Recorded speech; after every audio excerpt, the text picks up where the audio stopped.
ইনজুরির সাথে ব্রাজিল তারকা নেইমারের বন্ধুত্বটা বেশ পুরনো। গেল বছরের অক্টোবর থেকে আরও একবার লম্বা সময়ের জন্য খেলার বাইরে ছিটকে যান তিনি। এখনও পুরোপুরি সেরে ওঠেনি, খেলতে পারেনি সর্বশেষ কোপা আমেরিকাও। ব্রাজিলও বিদায় নিয়েছে কোয়ার্টার ফাইনাল হেরে।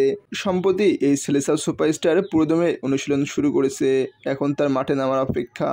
ব্রাজিলের হয়ে বিশ্বকাপ বাছাই পর্বে খেলতে গিয়ে এসিএলের চোটে পড়েছিলেন নেইমার ছিলেন মাঠের বাইরে। এই সময় নিজের চোট পুনর্বাসন ও শারীরিকভাবে ফিটনেস ধরে রাখার নানা চেষ্টা চালিয়েছেন। তবে মাঠে অনুশীলনে নামলেন দীর্ঘদিন পর, যদিও এখনও তার মাঠে ফেরার উপযুক্ত সময় জানা যায়নি। সামাজিক যোগাযোগ মাধ্যমে দেয়া বেশ কিছু ছবিতে ব্রাজিলিয়ান এই তারকাকে পুরোপুরি অনুশীলন করতে দেখা গেছে।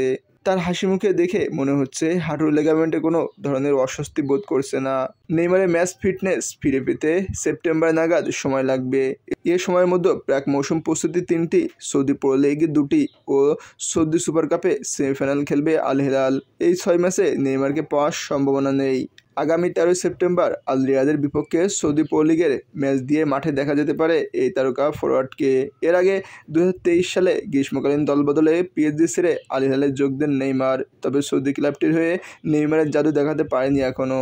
মাত্র কয়েক ম্যাচ খেলার পরই লম্বা সময়ের জন্য মাঠের বাইরে তিনি। তবে দলটির শিরোপা উৎসব এবং কোপা ব্রাজিলের শুরুর ম্যাচগুলোতে তাকে গ্যালারিতে উপস্থিত থাকতে দেখা যায়, যেখানে সতীর্থদের সাহস ও প্রেরণা জুগিয়েছে নেইমার।